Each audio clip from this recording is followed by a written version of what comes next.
इस बात पर सरकार नाराज हो गई।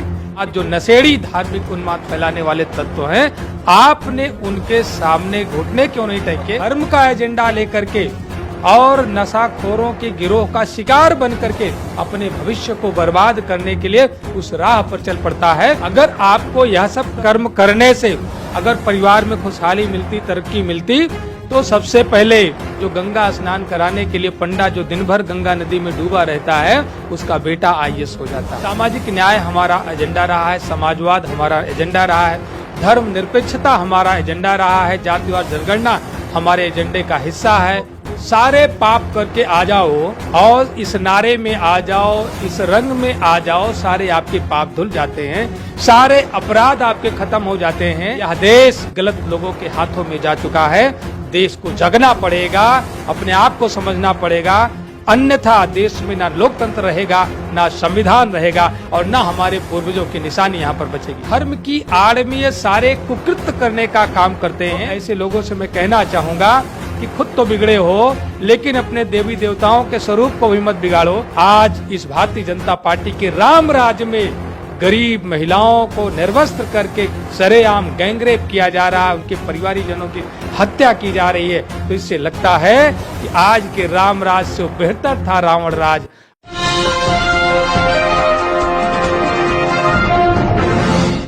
साथियों नमस्कार, मैं हूं नीरज पटेल और आप देख रहे हैं नेशनल जनमत। मेरे साथ प्रतापगढ़ की रानीगंज विधानसभा से विधायक डॉक्टर आर.के. वर्मा जी हैं। लगातार तीसरी बार सदन में आप पहुंचे हैं। इस समय जो हालात चल रहे हैं उत्तर प्रदेश के और पूरे देश के, एक आईपीएस को सिर्फ इसलिए हटा दिया जाता है बरेली से कि वो कानून का, संविधान का ठीक ढंग से पालन कर रहा था। क्या संदेश देने की कोशिश की जा रही है कि देश बड़ा है या धर्म? देखिए, पूरा उत्तर प्रदेश इस बात पर सहमत है कि प्रभाकर चौधरी जैसा पुलिस अफसर एक बेहद ईमानदार, कर्तव्यनिष्ठ पुलिस अफसर है और भारतीय जनता पार्टी की सरकार जो जीरो टॉलरेंस का दावा करती है, उस सरकार के तथाकथित जो नेता हैं, उनकी शिकायत पर सरकार ने उनको हटाने का कार्य किया। शिकायत इस बात की थी कि जब बरेली में धार्मिक उन्माद फैलाने वाले तत्वों ने गैर परंपरागत तरीके से, गैर परंपरागत रूट पर उन्होंने कांवड़ यात्रा निकालने का प्रयास किया, तो प्रभाकर चौधरी जी के द्वारा उन पर कार्रवाई करने का कार्य किया गया जो संविधान सम्मत था। इस बात पर सरकार नाराज हो गई कि धार्मिक उन्माद, जो नशेड़ी धार्मिक उन्माद फैलाने वाले तत्व हैं, आपने उनके सामने घुटने क्यों नहीं टेके? इस बात को लेकर के नाराजगी हुई और उनको यहां से हटाया गया। ये पहला अवसर तो है नहीं। प्रभाकर चौधरी जी के बारे में पता है कि 7 वर्षों की सरकार ने, योगी जी की 7 वर्षों की सरकार ने उनका 15 बार तबादला किया है, तो आप समझ सकते हैं कि ऐसा अफसर इस सरकार को तो कतई बर्दाश्त नहीं है। योगी जी अपने बयान में खुद कहते हैं कि मजहब से ऊपर देश को रखना चाहिए, जब वो दूसरी तरफ टारगेट करना होता है। यहां वो धर्म से आगे देश को या कानून को नहीं रख पाए। देखिए, ये भारतीय जनता पार्टी एक चोला ओढ़ करके चलने वाली पार्टी है, दिखावा करने वाली पार्टी है। जब लोगों ने सामाजिक न्याय की बात करी, जातिगत अपने अधिकार और सम्मान की बात करी, अपने वर्ग के अधिकार और सम्मान की बात करी, तो भारतीय जनता पार्टी ने तुरंत चोला बदल करके उसको राष्ट्रवाद और हिंदुत्व का चोला पहनाने का कार्य किया, जिसमें ये जातिवाद के मुद्दे, जो जातिगत न्याय के मुद्दे हैं, सामाजिक न्याय के मुद्दे हैं, ये सब विलुप्त हो जाएं, इस बात को लेकर के हमेशा भारतीय जनता पार्टी कोई न कोई नई चाल चलती रहती है। इनके एजेंडे में सामाजिक न्याय नहीं है, जातियों के प्रति उनके मन में कोई स्नेह नहीं है। उनके मन में केवल और केवल ये है कि धार्मिक उन्माद फैला करके धार्मिक सत्ता और जो संविधान से इतर उनकी व्यवस्था इसके पूर्व में रही है, जो भारत देश का इतिहास जो बताता है, भारत के संविधान के बनने से पहले जो उनकी व्यवस्था रही है, उस व्यवस्था को ये कायम करना चाहते हैं। इसलिए इनकी नजर में इन सब चीजों से ऊपर ये राष्ट्रवाद और हिंदुत्व का चोला ओढ़ करके आते हैं और अपना असली एजेंडा भारत पर लागू करना चाहते हैं। प्रभाकर चौधरी का पक्ष तो आ गया। लोगों का कहना है कि कांवड़िए बेचारे धार्मिक यात्रा निकाल रहे थे, उनके ऊपर बल प्रयोग करना कहां तक उचित है? देखिए नीरज जी, मैं एक वैज्ञानिक विचारधारा का व्यक्ति हूं। अगर धार्मिक दृष्टिकोण से ही माने तो धर्म में पुरुषार्थ चतुष्टय की बात करी गई है, धर्म अर्थ काम मोक्ष की बात करी गई है, और उसमें व्यक्ति के उम्र के लिहाज से सभी दायित्वों को निर्वहन करने की बात करी गई है कि आप धर्म अर्थ काम मोक्ष किस उम्र में उस रास्ते पर चलने का काम करेंगे। एक नाबालिग जिसे अपने बारे में ज्ञान नहीं है, एक नाबालिग जिसे परिवार के बारे में ज्ञान नहीं है, जिसको देश के बारे में ज्ञान नहीं है, वो धर्म का एजेंडा लेकर के और नशाखोरों के गिरोह का शिकार बन करके अपने भविष्य को बर्बाद करने के लिए उस राह पर चल पड़ता है। तो मैं ऐसे नौजवानों से मैं कहना चाहता हूं कि अगर आप सच्चे मायने में किताबों का बोझ उठाए होते तो आज इस बोझ को उठा करके आप उस ओर आगे जाने का कार्य नहीं करते। अगर आपको भविष्य बनाना है, अपने परिवार का, अपने देश का, समाज का भविष्य बनाना है, तो आप विश्वविद्यालय की ओर रुख करिए। निश्चित रूप से आपका भविष्य अच्छा होगा। आपकी उम्र जब धर्म का कार्य करने की आएगी, उस उम्र में आप जब धर्म के तत्व का ज्ञान आपको हो जाए, तब आप धर्म के राह पर आगे बढ़ो, तो मुझे उसमें कोई आपत्ति नहीं होगी। सामाजिक मंचों से एक बात और कही जाती है कि धर्म की रक्षा का ठेका ये पिछड़े दलित समाज के लोग लिए रहते हैं और लाभ कोई दूसरे समाज के लोग लिए रहते हैं। तो इस कांवड़ यात्रा में ज्यादातर पिछड़े दलित ही शामिल होते हैं क्या? देखिए, अभी बहुत बार आपके जैसे न जाने कितने हमारे जागरूक पत्रकार साथियों ने इस चीज का सर्वे करवाया, सड़क पर खड़े होकर के, हाईवे पर खड़े होकर के, तो लगभग 95% जो लोग मिले हैं वो पिछड़े और अनुसूचित समाज के लोगों के बीच के मिले हैं। तो मैं तो ऐसे लोगों से मैं कहना चाहता हूं कि आपकी आंख से पर्दा क्यों नहीं उठता? अगर आपको यह सब कर्म करने से अगर परिवार में खुशहाली मिलती, तरक्की मिलती, तो सबसे पहले जो गंगा स्नान कराने के लिए पंडा जो दिन भर गंगा नदी में डूबा रहता है, उसका बेटा आईएएस हो जाता। आपके गांव में भी मंदिर होगा, उस गांव के मंदिर का भी पुजारी होगा। अगर ये सब करने से अगर उसके परिवार में सुख समृद्धि आती, तरक्की आती, तो निश्चित रूप से उस पुजारी का बेटा सबसे पहले आईएएस से डॉक्टर, इंजीनियर बनता। लेकिन आपके सामने सब कुछ होता है, फिर भी आप विश्वास नहीं करते। बस आपके मन में एक ही चीज रहती है, पुरुषार्थ को छोड़ करके बिना कुछ किए सब कुछ पाने की जो लालसा आपके मन में होती है कि शायद वहां चले जाएंगे तो हमको बिन कर्म किए ही सब कुछ प्राप्त हो जाएगा, यही लालसा आपको उस ओर ले जाती है। बीजेपी जो बात अपने मुंह से नहीं कह पा रही है, वो अपने कुछ स्टार प्रचारक टाइप के कथावाचक लेके आई है। पूरे देश में घूम घूम करके हिंदू राष्ट्र की बात कर रहे हैं। उस तथाकथित हिंदू राष्ट्र के खिलाफ विपक्ष यानी कि जो इंडिया का गठबंधन बना है, आपकी पार्टी भी शामिल है उसमें, क्या होगा आपके पास हथियार कि आप उसके तथाकथित हिंदू राष्ट्र को चुनौती दे पाए? देखिए, विपक्ष इस समय पूरे देश में एकजुट हो रहा है और इंडिया वर्सेज एनडीए निश्चित रूप से आने वाले 2024 में एक आश्चर्यजनक परिणाम लेकर के आएंगे। हमारे गठबंधन का एजेंडा जो पहले हमारा रहा है, हम अपने एजेंडे को परिवर्तित नहीं किए हैं। सामाजिक न्याय हमारा एजेंडा रहा है, समाजवाद हमारा एजेंडा रहा है, धर्मनिरपेक्षता हमारा एजेंडा रहा है, जातिवाद जनगणना हमारे एजेंडे का हिस्सा है, महंगाई, बेरोजगारी और भ्रष्टाचार के खिलाफ जंग हमारा एजेंडा है, अच्छी कानून व्यवस्था हमारा एजेंडा है, गरीबी के खिलाफ लड़ना हमारा एजेंडा है, सबको अवसर दिलाना हमारा एजेंडा है। जो अभी तक जिनको अवसर नहीं मिल पाया, जो आईएएस से डॉक्टर, इंजीनियर नहीं मिल पाए, ऐसे गरीब उपेक्षित लोगों को अवसर दिलाना हमारा एजेंडा है।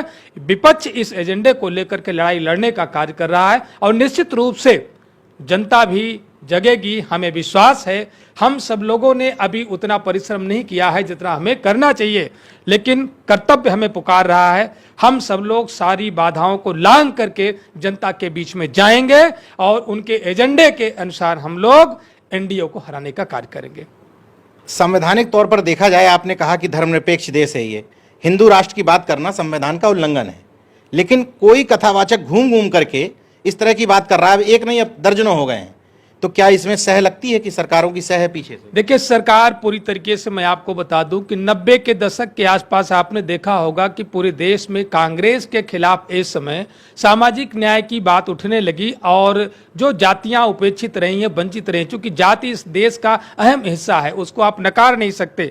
जिन जातियों ने कहा कि हमारी कहीं भागीदारी नहीं है, हमें सम्मान नहीं मिलता, हमें अवसर नहीं मिला, जब सामाजिक न्याय की बात होने लगी तो उस समय भारतीय जनता पार्टी ने अपना एजेंडा तय किया कि यह अवसर है कि ये लोग सामाजिक न्याय को लेकर के अपने आप में मजबूत ना हो सकें, इसलिए उन्होंने इजाद किया हिंदुत्व और राष्ट्रवाद। और आज हिंदुत्व और राष्ट्रवाद के झांसे में पूरा का पूरा देश फंस करके दो दो बार भारतीय जनता पार्टी की केंद्र में सरकार बनाने का कार्य किया है। निश्चित रूप से अब जनता जाग चुकी है, उनके उस मुखौटे को पहचान चुकी है, अब उनके झांसे में आने वाली नहीं है।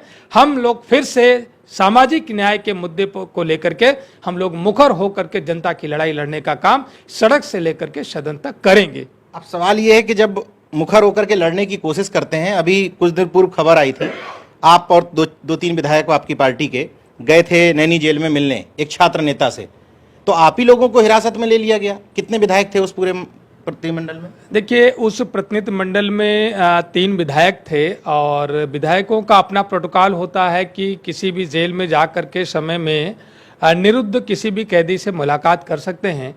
लेकिन यह भारतीय जनता पार्टी की सरकार जो वहाँ के एक छात्र नेता को गिरफ्तार करके नैनी कारागार में निरुद्ध किया है, ये अपने पाप से पर्दे को उठने देखना नहीं चाहती है। उसके पीछे कारण है कि 1090 दिनों से लगातार इलाहाबाद केंद्रीय विश्वविद्यालय के छात्र आंदोलन कर रहे हैं और आंदोलन का एजेंडा यह है कि इलाहाबाद केंद्रीय विश्वविद्यालय में जो बीए प्रथम वर्ष की फीस पहले 900 रुपए हुआ करती थी, वह फीस अब 4500 रुपए से 5000 हो गई है। जो बीएससी प्रथम वर्ष की फीस 9100 हुआ करती थी, अर्थात 9100 हुआ करती थी, वह शुल्क अब बढ़ करके 5100 हो चुकी है। इस तरीके से मैं सरकार से पूछना चाहता हूं कि आपने कुछ ही दिनों के भीतर 900 की फीस को 5000 कर दिया।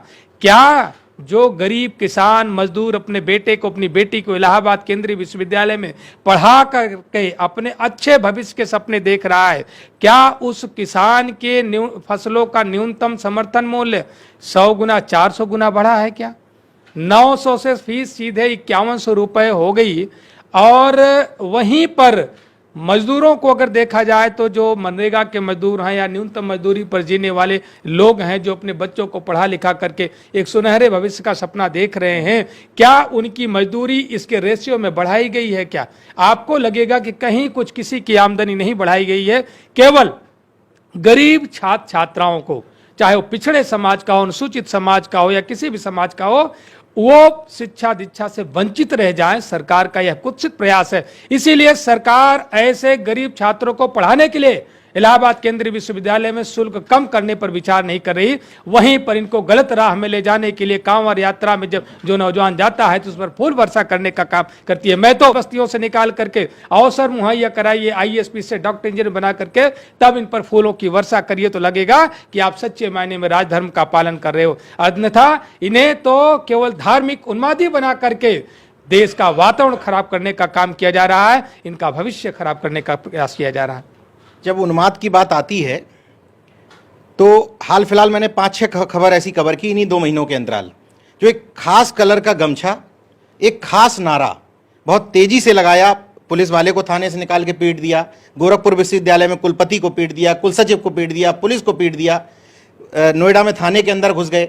ये नारा और ये रंग क्या गुंडई का प्रतीक बन गया है क्या?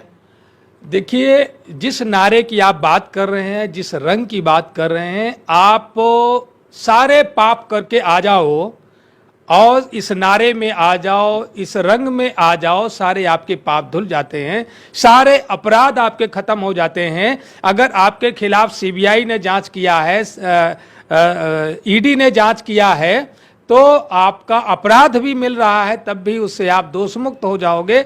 ये नारा इस समय जो है तारनहार बन करके आया है। भारतीय जनता पार्टी की सरकार का तारनहार नारा है कि आप कितने भी बड़े अपराधी हो, इस नारे में आ जाओ, इस गमछे को ले लो, इस रंग को स्वीकार कर लो, आपके सारे अपराध खत्म कर दिए जाएंगे। निश्चित रूप से आज मैं कहना चाहूंगा कि यह देश गलत लोगों के हाथों में जा चुका है। देश को जगना पड़ेगा, अपने आप को समझना पड़ेगा, अन्यथा देश में ना लोकतंत्र रहेगा, ना संविधान रहेगा और ना हमारे पूर्वजों की निशानी यहां पर बचेगी। एक अंतिम सवाल, जब गाड़ी से आप भी निकलते होंगे तो देखा होगा आपने कि वो बजरंगबली जो भक्त टाइप के थे पहले, वो बजरंगबली गुस्से में रहने लगे हैं, गाड़ियों के पीछे चिपके रहते हैं बहुत गुस्से में। तथाकथित हिंदुत्ववादियों को तकलीफ नहीं है, विकृत कर दिया उनके महापुरुषों को? देखिए, अभी एक फिल्म आई थी, इसी पर आपने देखा होगा, आदि मानव, और उसमें आप समझ सकते हैं कि जिन देवी देवताओं की ये लोग पूजा करते हैं और उनके बारे में और उनके मुख से किस किस तरीके के शब्दावलियों का प्रयोग कराए जा रहे हैं, तो इससे लगता है कि धर्म का मजाक बनाया गया है और धर्म की आड़ में ये सारे कुकृत्य करने का काम करते हैं।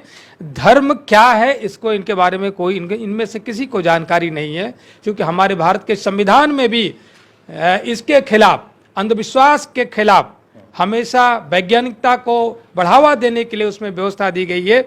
आज लोग वैज्ञानिकता पर चर्चा नहीं करते हैं, दुनिया भर के वैज्ञानिक संसाधनों का उपभोग करने के बारे में रात दिन प्रयास करते रहते हैं, लेकिन वैज्ञानिक विचारधारा का अनुसरण करने का कार्य नहीं करते हैं।